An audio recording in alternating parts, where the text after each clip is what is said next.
ವರ್ಷದ ಹಳೆಯ ಕತೆ. 20 ವರ್ಷದ ಹಳೆಯ ಕತೆ.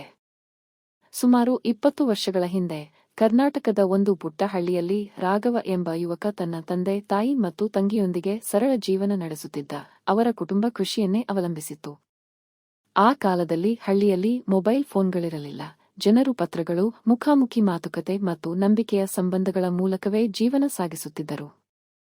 ರಾಘವ ತುಂಬಾ ಪ್ರಾಮಾಣಿಕ ಮತ್ತು ಶ್ರಮಜೀವಿಯಾಗಿದ್ದ. ಪ್ರತಿದಿನ ಬೆಳಿಗ್ಗೆ ಬೇಗನೆ ಎದ್ದು ಹೊಲಕ್ಕೆ ಹೋಗಿ ತಂದೆಗೆ ಸಹಾಯ ಮಾಡುತ್ತಿದ್ದ. ಸಂಜೆ ಶಾಲೆಯಿಂದ ಬಂದ ಮಕ್ಕಳಿಗೆ ಉಚಿತವಾಗಿ ಪಾಠ ಹೇಳುತ್ತಿದ್ದ. ಹಳ್ಳಿಯ ಎಲ್ಲರೂ ಅವನನ್ನು ಪ್ರೀತಿಸುತ್ತಿದ್ದರು. ಒಂದು ವರ್ಷ ಭಾರೀ ಬರ ಬಂತು. ಮಳೆ ಬಾರದ ಕಾರಣ ಬೆಳೆ ಸಂಪೂರ್ಣ ಹಾಳಾಯಿತು. ರೈತರು ಸಂಕಷ್ಟಕ್ಕೆ ಸಿಲುಕಿದರು. ಹಲವರು ತಮ್ಮ ಜಮೀನುಗಳನ್ನು ಮಾರುವ ಪರಿಸ್ಥಿತಿ ಎದುರಿಸಿದರು. ಆದರೆ ರಾಘವ ಧೈರ್ಯ ಕಳೆದುಕೊಳ್ಳಲಿಲ್ಲ. ಅವನು ಹಳ್ಳಿಯ ಯುವಕರನ್ನು ಒಟ್ಟುಗೂಡಿಸಿ ಕೆರೆಗಳನ್ನು ಸ್ವಚ್ಛಗೊಳಿಸುವುದು, ಮಳೆನೀರು ಸಂಗ್ರಹಿಸುವುದು ಮತ್ತು ಹೊಸ ಕೃಷಿ ವಿಧಾನಗಳನ್ನು ಅಳವಡಿಸಿಕೊಳ್ಳುವಂತೆ ಪ್ರೇರೇಪಿಸಿದ. ಕೆಲವು ತಿಂಗಳುಗಳ ನಂತರ ಉತ್ತಮ ಮಳೆ ಸುರಿಯಿತು. ಕೆರೆಗಳು ನೀರಿನಿಂದ ತುಂಬಿದವು. ರೈತರ ಹೊಲಗಳಲ್ಲಿ ಮತ್ತೆ ಹಸಿರು ಕಾಣಿಸಿತು. ಉತ್ತಮ ಬೆಳೆ ಬಂದ ಕಾರಣ ಹಳ್ಳಿಯ ಜನರ ಬದುಕು ಸುಧಾರಿಸಿತು. ಎಲ್ಲರೂ ರಾಘವನನ್ನು ಅಭಿನಂದಿಸಿ ಅವನ ಸೇವೆಯನ್ನು ಕೊಂಡಾಡಿದರು. ಕಾಲ ಕಳೆದಂತೆ ರಾಘವ ನಗರಕ್ಕೆ ಹೋಗಿ ಉತ್ತಮ ಉದ್ಯೋಗ ಪಡೆದರೂ ತನ್ನ ಹಳ್ಳಿಯನ್ನು ಎಂದಿಗೂ ಮರೆತಿಲ್ಲ.